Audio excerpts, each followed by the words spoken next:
Salut loser, bienvenue chez moi, bienvenue dans le Mangatech de Zundo. Retenez bien une chose ici, vous n'êtes que toléré.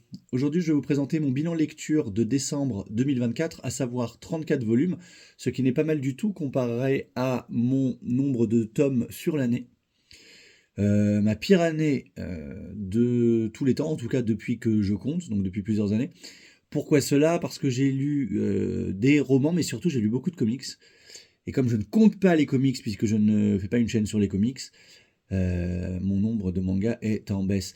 Il faut aussi savoir que quand on lit un tome très long, par exemple le tome 1 ou 2 de Pineapple Army, qui font chacun à peu près 600 pages, euh, ça prend finalement le temps de 3 mangas. 3 mangas de 200 pages avec du texte en plus. Donc voilà, ça peut plomber un petit peu le compte, sachant que je n'ai plus de Takahashi à lire, en tout cas pour cette année, plus de Shuzo Oshimi, bref, tout ce qui se lisait ultra vite. Mais je suis persuadé qu'il me reste encore des lectures rapides. Mais il va falloir quand même attaquer les lectures lentes. Et donc sur les tomes très longs, par exemple les tomes de Non Wolfen Cup, je crois qu'ils font à peu près 900 pages, bah ça compte un tome. Donc voilà, je me justifie, je ne sais pas pourquoi. Bref. On va commencer par bon, mon petit bébé, il est juste là, mon petit chouchou, c'est Baki. J'ai lu les tomes 9, 10, 11, 12 de Baki qui sont sortis en décembre. En général, quand Baki arrive, je lis Baki très vite. Baki, c'est une réédition. C'était sorti chez Delcourt au début des années 2000. Je dirais 2005. Voilà, moi je lisais Baki. Je vous avais déjà expliqué. Hein, Baki, ça se lisait extrêmement vite. À l'époque, vraiment, vous pouviez passer à peu près 5 minutes sur un tome. Voilà, comme c'est des tomes presque doubles, vous y passez un peu moins de temps. Ouais, c'est des presque doubles. C'est-à-dire que la série de base, elle fait 31 volumes, et là, il y aura 17 volumes. Voilà, donc normalement, le prochain envoi devrait être le dernier. Oui, c'est le cas, oui. Ils nous mettront donc 13, 14, 15, 16, 17. Donc nous aurons 5 volumes cette fois, au lieu de 4. Et j'espère qu'ensuite, Mayan enchaînera avec la partie 3, enfin la série numéro 3. Je vais aller vérifier sur mon compte Anime Store, qui est le compte des tomes Mayan, parce que c'est comme ça que j'avais vu la série numéro 2. Alors je vous montre un petit peu la gueule des personnages. Les mecs sont archi musclés, même du menton, quoi. C'est assez impressionnant. Baki, qu'est-ce que c'est? C'est ni plus ni moins qu'un manga de pur baston, sans vraiment de scénario, mais ça se lit très très bien. J'ai toujours considéré que Baki c'était mon œuvre culte, avec Jojo's Bizarre Adventure. Et c'est un peu différent. Et Baki, voilà, ça se lit vraiment très très très bien. Alors pourquoi est-ce que c'est tout rayé là sur le doré? Je sais pas si vous arrivez à voir. Pas mal de petites rayures. Je pense que ça doit être très compliqué de ne pas en avoir. En tout cas, voilà. Baki, que vous dire? Bah, si on est fan de Baki, on est fan de Baki. Hein. Moi, je suis fan absolu de Baki, donc je ne saurais trop vous conseiller de lire Baki. Si vous avez envie de lire un manga de baston sans aucune prise de tête, et surtout, si vous aimez l'œuvre, vous pouvez commencer par l'œuvre cinématographique qu'on trouve sous forme de dessin animé sur Netflix, qui reprend exactement cette partie-là. Moi qui ne regarde absolument aucun animé, j'ai regardé les premiers épisodes, et je trouve qu'on ressent un petit peu l'atmosphère de Baki. Donc regardez un ou deux épisodes et faites-vous votre idée pour savoir si Baki est fait pour vous ou non. Mon petit fil conducteur de la fin d'année 2024, qui correspond à peu près au moment où j'ai repris les vidéos, un petit peu après, c'est bien sûr Tsutomu Takahashi. Et après avoir lu, qu'est-ce que c'était l'œuvre d'avant? C'était peut-être l'œuvre sur les anges gardiens, dont j'oublie absolument toujours le titre, qui s'appelle Soul Keeper.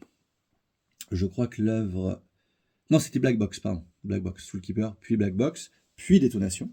Alors, il faut savoir que ces deux tomes de Détonation, vous ne les trouverez pas. Ils sont en rupture depuis très longtemps. Je les ai... C'est les tout premiers titres de Takahashi que je possédais dans ma collection. Sous le format Pika Graphics. En fait, quand Pika Graphics a commencé à sortir ses mangas, notamment Museum, que j'avais dévoré assez vite, J'ai acheté ça sous l'impulsion de mes libraires qui m'avaient dit tu verras c'est cool. Et en fait je n'ai jamais vraiment trouvé le temps ni la motivation pour les lire. À l'époque je ne savais pas qui était ce sombre inconnu, Tsutomu Takahashi. Voilà, vous voyez ça date de septembre 2018. Donc on est sur du 6 ans et demi quoi. Voilà. Et ils en parlaient déjà dans l'Atome. Il y a déjà un petit mot de Fausto Fazulo, le rédacteur en chef d'Atome. Alors de quoi nous parle Détonation? Détonation nous parle du jeune Satoru qui mène une existence sans but dans la pauvreté d'une petite ville industrielle. Et un jour, en fait, son voisin, qui est un ex-yakuza, lui demande de le tuer pour 5 millions de yens. Donc ça fait, je dirais, 5 millions de yens, 5 000, 7 fois 55, ça va faire à peu près 35 000 euros, donc c'est pas mal. Et le deuxième service, c'est qu'il aille brûler un peu d'encens sur la tombe des hommes qu'il a lui-même descendus autrefois. Alors au début, il est un peu réticent, puis il accepte de le faire. Et finalement, il va tomber dans une organisation mafieuse qui va le lancer dans une espèce de road trip. C'est relativement court puisque ça ne fait que 2 grands volumes.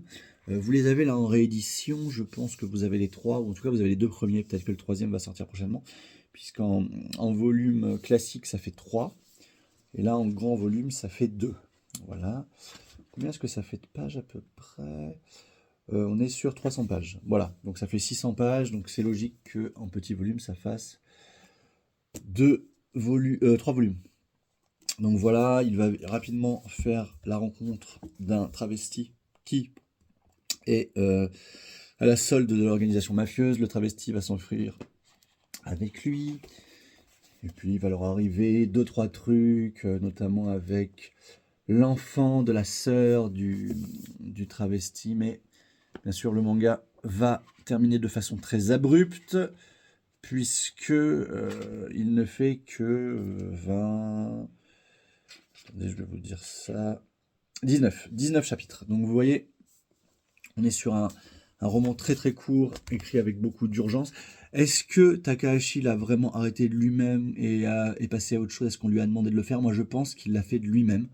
Je pense qu'il avait envie d'écrire ça, mais pas trop longtemps. C'est l'impression que j'ai. Il a vraiment pas fait traîner le récit, mais je pense qu'il est allé là où il avait envie d'aller, mais peut-être que je me trompe. Après Détonation, c'est évidemment Neun que j'ai lu, les 6 tomes de Neun, qui se passent pendant la Deuxième Guerre mondiale en Allemagne en 1940, dans laquelle, Allemagne 1940, dans laquelle des expériences ont été menées pour cloner, entre guillemets, Adolf Hitler. Si vous voulez, avec une mère... Enfin, oui, finalement, en fait, c'est pas vraiment des clones. C'est un peu mal expliqué. En fait, c'est tout simplement ses enfants qu'il a eu avec une femme, mais il n'explique pas vraiment. Alors peut-être qu'ils les ont fait en laboratoire. Toujours est-il qu'il en a eu 13. Mais ils n'ont maintenant plus besoin que d'un seul d'entre eux. Je ne vous dirai pas quel numéro. Et les enfants portent comme prénom ou comme nom de famille le numéro qui leur a été attribué à la naissance en allemand. Donc le 9 c'est Neun, le 8 c'est Acht, le 6 c'est Sechs, le 11 c'est Elf. Bref, j'ai fait allemand LV1. Voilà, alors, Neun raconte l'histoire d'un de ses enfants, donc Neun, et de son garde du corps, et il leur donne un nom, je ne sais plus ce que c'est. Théo, c'est la personne qui est censée le protéger, qui est quelqu'un d'assez bien entraîné. Il donne un nom à ces gens-là. Donc on va rencontrer d'autres enfants numérotés. et il va se passer différentes choses. Sachez que le tome 6 ne conclut pas l'histoire. Pour avoir la fin de la première partie, vous devez aller sur le site de Pika, payer 2 € pour avoir les 3 ou 4, je ne sais plus, premiers chapitres du tome 7, traduit en français de la même manière, et qui conclut la première partie, mais réellement il y a écrit fin de la première partie, d'accord? Et il se passe un truc assez grand, je ne peux pas vous raconter, mais en Allemagne, voilà. Donc, l'histoire est sympa, on nous développe des personnages intéressants, il y a un docteur complètement fêlé, les enfants, les gens qui protègent les enfants. Et les enfants ont d'ailleurs leur personnalité à eux. Hein. Tiens, regardez. Le petit Adolphe, tonton Adolphe, comme on l'appelait. Voilà, Noin, c'est sympa, mais il faudrait qu'il écrive la partie 2. Je pense qu'après Jumbo Max, nous aurons droit à la partie 2, si Tsutomu est toujours capable de tenir la plume, ce que je lui souhaite ardemment. Et bien sûr, après la partie 1 de Noin, c'est tout naturellement que j'ai lu les 7 premiers tomes de Jumbo Max. 7 premiers tomes, puisque en France, nous n'avons que les 7 premiers tomes. Il sort un tome de Jumbo Max tous les 3 mois en France. Pour suivre le même rythme qu'au Japon, nous avons à peu près 2 tomes d'écart. Et le tome 8 sort en février. De quoi nous parle Jumbo Max? Alors là, pour le coup, j'ai trouvé le thème de Jumbo Max vraiment intéressant. Bon, c'est toujours le trait de Tsutomu. Vous avez cet homme, qui est un pharmacien de 50 ans, qui va rencontrer et épouser une jeune femme. Alors, une jeune femme qu'on nous décrit comme très belle, c'est elle. Le problème, c'est que Takahashi n'est pas très fort pour représenter la beauté féminine. Donc, on nous dit qu'elle est très belle. Voilà, il faut juste l'admettre.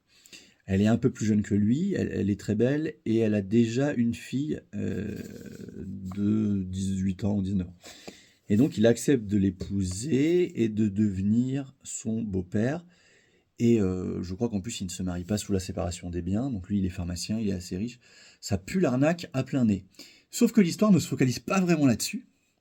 Alors peut-être qu'on y reviendra après, mais bon, après, l'histoire, elle périclite au niveau de leur couple, hein, vous verrez vite.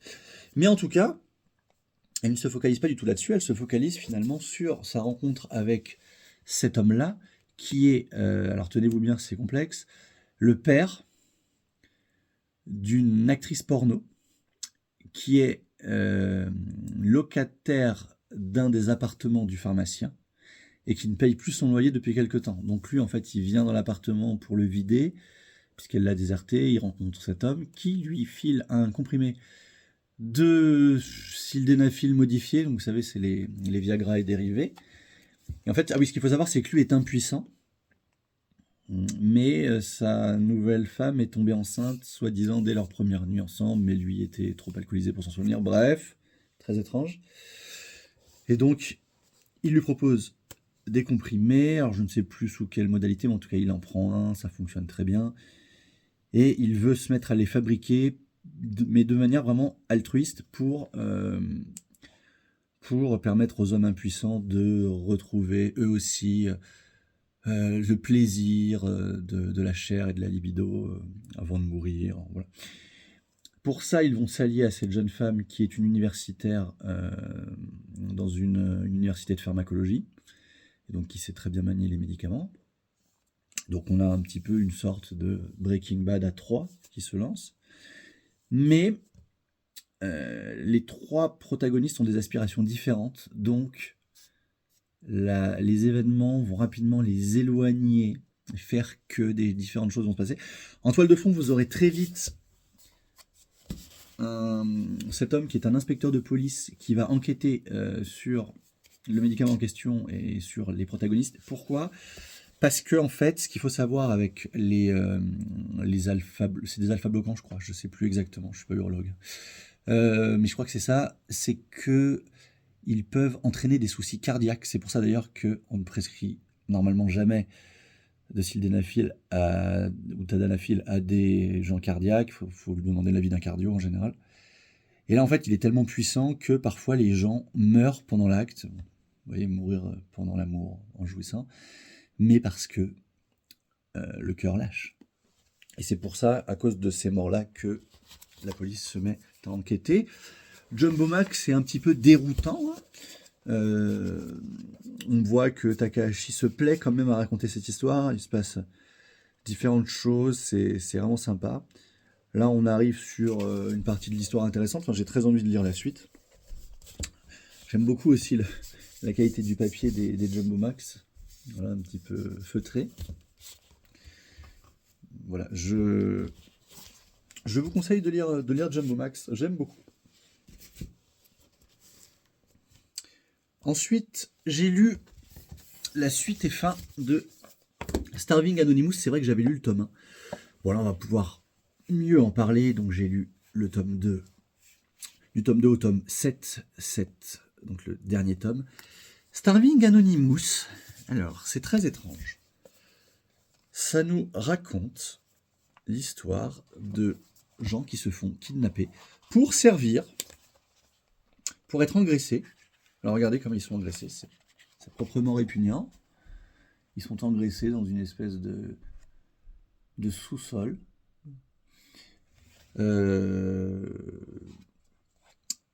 Alors, en fait, quand ils goûtent le produit, ils deviennent totalement addicts. Donc c'est pour ça qu'ils ne s'arrêtent pas d'en manger.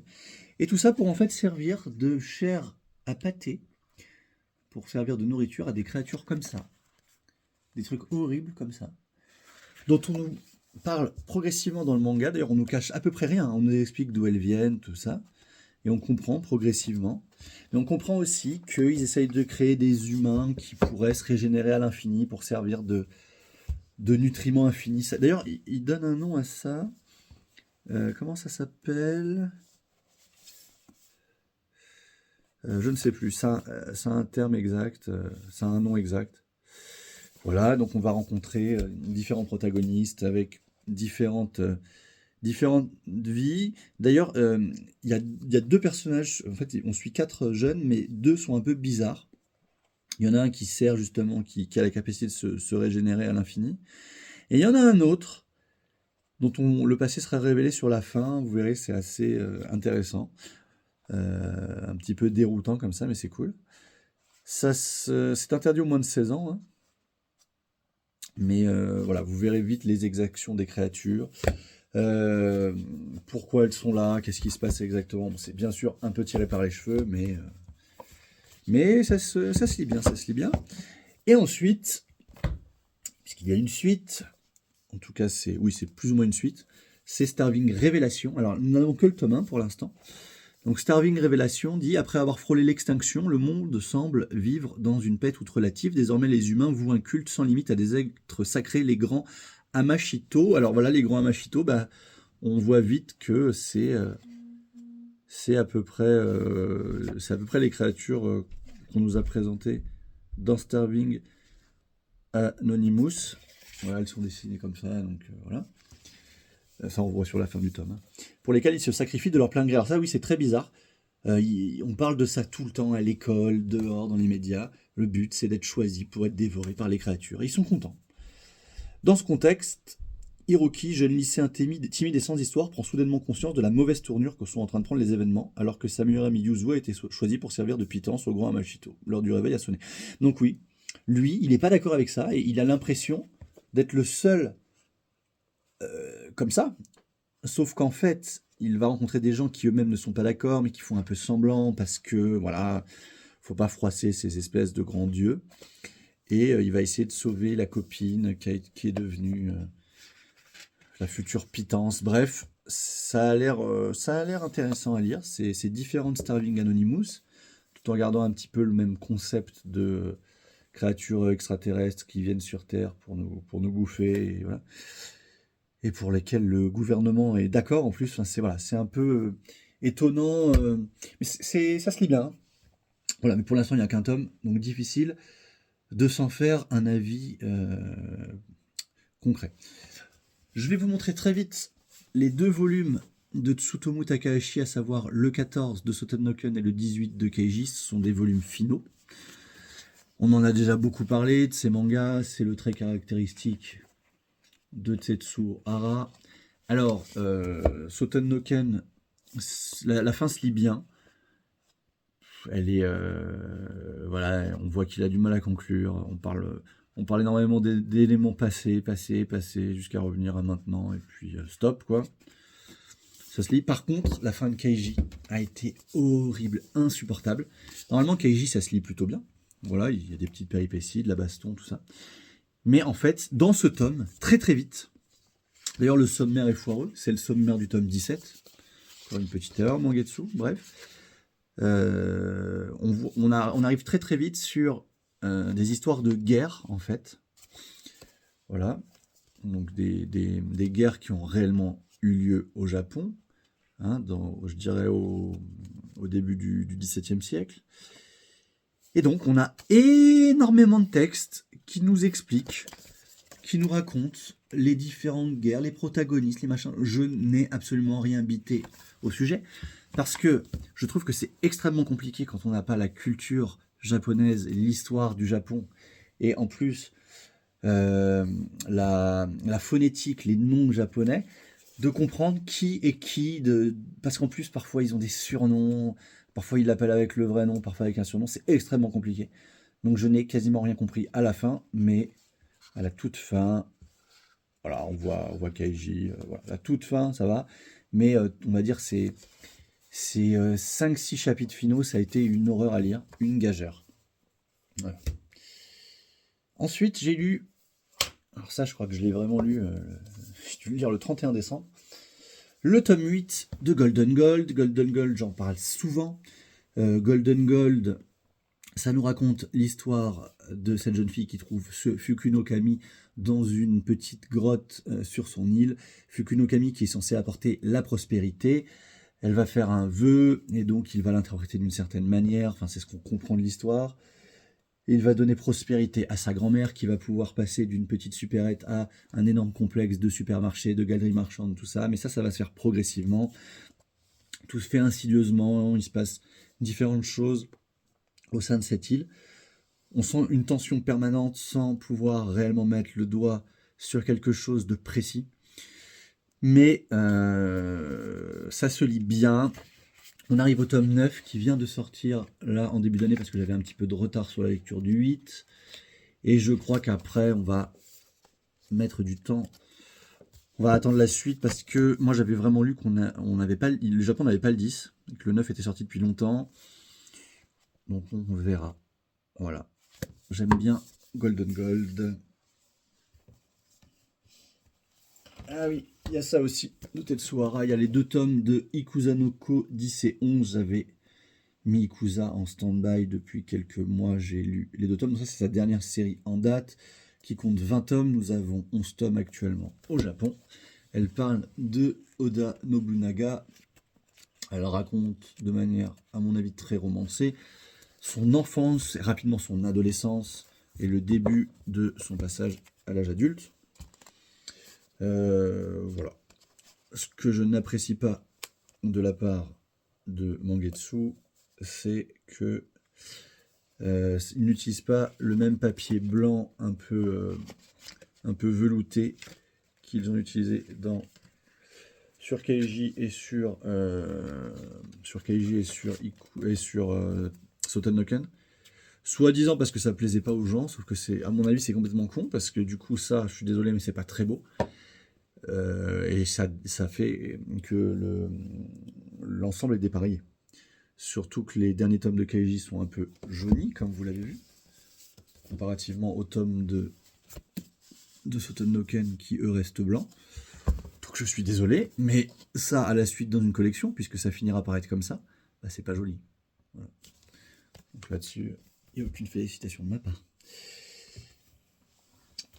Toujours chez Mangetsu, j'ai lu le tome 5 et dernier en date de Subutei. Subutei qui compte 24 tomes au Japon, je crois, qui est la dernière série en date, à mon sens, de Katsuhiro Fujita, l'auteur de Karakuri Circus, de Moonlight Act, et d'autres séries qui comptent probablement moins de volume que nous avons en France. Nous n'avons pas sa première série, Taro et Ushia, Ushio et Tora, je ne sais plus, mais à mon avis, ça ne saurait tarder. Alors, il faut accrocher avec son style. Moi, j'aime beaucoup ses personnages. Subutei nous parle du Subutei. Le Subutei est un manoir plus qu'un manoir hanté, un manoir démoniaque, un manoir qui vous happe et qui vous rend d'une manière totalement, enfin qui vous rend à la terre, au monde réel, d'une manière totalement déconstruite. Vous devenez une créature horrible, hybride, bref. Plusieurs exorcistes, plusieurs personnes du milieu essayent ensemble, en groupe, de se défaire de tout ce qui se passe dans le manoir. Donc là, nous en sommes vraiment à des grandes scènes de combat. Et ce jeune a en fait, je crois, 55 ans. Il vient d'ailleurs. Il revient après un crash d'avion, je crois, plus de 40 ans après. Et là, on nous a expliqué justement, dans le précédent tome et dans celui-ci, ce qui lui était arrivé. Et à la fin de ce volume, c'est encore et toujours des histoires dans le manoir. Voilà. Donc ça se lit bien. Si vous êtes fan de Fujita, foncez. Il me reste 2 œuvres à vous présenter. Je vais vous montrer Evol en premier, de bien sûr Atsushi Kaneko, que j'adore, qui est un auteur que j'adore, qui est à mon avis très très très fan de comics et qui dessine ses mangas un petit peu comme s'il il dessinait un comics. Voilà. Par moments, on a vraiment l'impression de lire du comics. Le scénario aussi fait souvent très comics. Là, en plus, c'est un manga de super-héros. Non, même pire, c'est un manga de super-vilain. Dans lequel 3 jeunes qui sont tous les trois retrouvés dans un hôpital psychiatrique pour tentative de suicide, plus ou moins, on va dire, se découvrent des pouvoirs tout d'abord insignifiants, mais qui vont réussir à faire évoluer.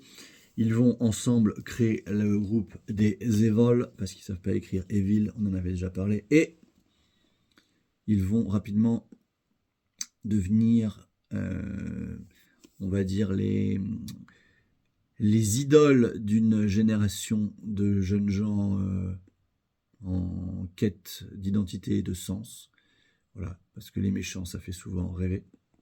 Est-ce que vous préférez Spider-Man ou Venom?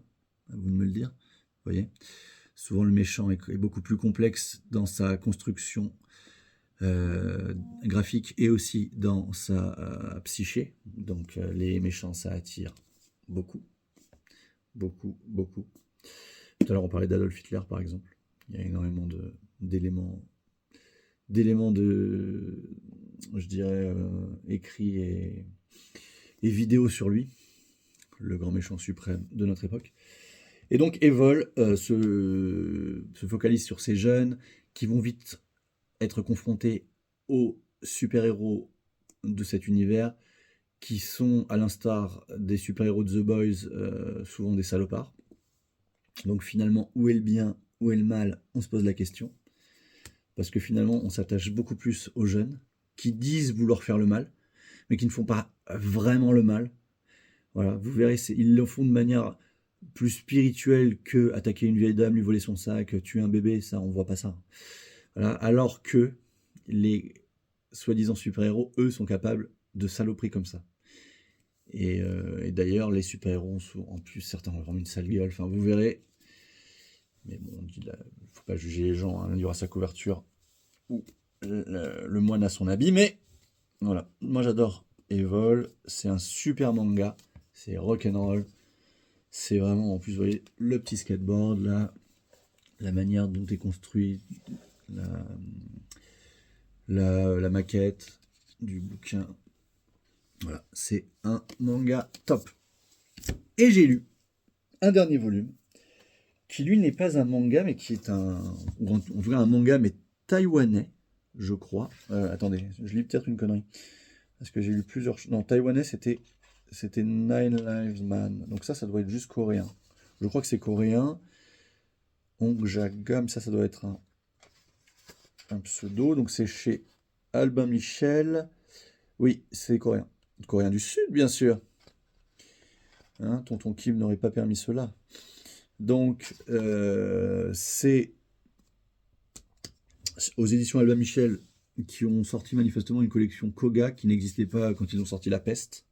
Voilà, ce sera en 3 tomes. Là, nous avons le tome 1.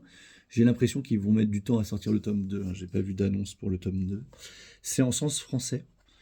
Ça ne me choque pas. Les Coréens lisent en sens français, en sens occidental, je dirais.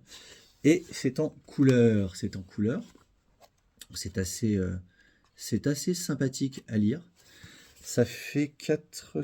Non, non, ça fait moins de 400 pages, pardon. Ça fait 300... 312, 313... Voilà. 315 pages, voilà. Et ça nous parle d'un peintre qui est envoyé par son maître pour faire le portrait de cette jeune femme de 80 ans. Oui, oui. Elle est censée avoir environ 80 ans. Sauf qu'elle a cette gueule-là. Voilà. Et on apprend rapidement qu'elle aime bien des trucs un peu bizarres. Notamment, on va dire qu'on retrouve, parce que lui, il va dans son hôtel particulier, il est forcé d'y rester. Et vous voyez, ça c'est dans les premières pages. Elle dit je te tue et elle a des belles canines et on voit du sang. Bref, je vous laisse faire vos déductions par vous-même, mais c'est pas trop spoilé, c'est parce qu'on l'apprend très très très vite. Ouais. Ça c'est un de ces tableaux, voilà. Bref, on est sur peut-être une réécriture, une inspiration du portrait de Dorian Gray. Je ne sais pas. En tout cas, qu'est-ce que j'en ai pensé? Moi, j'ai vraiment bien aimé ma lecture, c'est très sympa. On apprend des choses. J'ai hâte de lire la suite et je sais que ça plaira à pas mal de gens qui ont envie de sortir des sentiers battus du manga classique. En plus, je vous ai dit, c'est juste en 3 tomes. Ça coûte pas très cher, hein. C'est 17,90 le tome. Alors qu'on est vraiment sur du solide, du costaud. Moi, je trouve que là, Albin Michel, il gère. Voilà. Pas comme certains éditeurs qui vous proposent, pour le même prix, des choses beaucoup moins finies, beaucoup moins travaillées. Voilà, le bilan lecture est terminé comme promis. J'ai réussi à trouver un créneau pour le tourner. Je regarde un petit peu ma collection parce que c'est par là que je vais commencer pour vous faire bien sûr cette belle visite guidée qui aura lieu, je pense, au courant du mois après que j'ai eu le temps de refondre un petit peu, de réagencer comme il faut, enfin voilà, les quelques titres qui n'avaient pas trouvé de place, parce que j'en achète et que au bout d'un moment il n'y a plus de place, donc il faut tout redécaler. Je ferai ça quand j'aurai terminé de tout rentrer sur Manga Collect, mais j'ai bientôt fini, parce que là sur Manga Collect, je suis à 5400 volumes, donc vous voyez, encore environ 1700, parce que je dois en avoir 7100. Et puis j'ai terminé, une fois que j'ai tout mis, donc je saurai que sur mes 4 sites j'ai tout. À ce moment-là, je réagencerai et ensuite je commencerai à tourner les vidéos. Mais vous n'êtes pas pressés. Voilà, sur ce, je vous fais de gros bisous et je vais aller au cinéma avec mon fiston voir Mufasa. Gros bisous.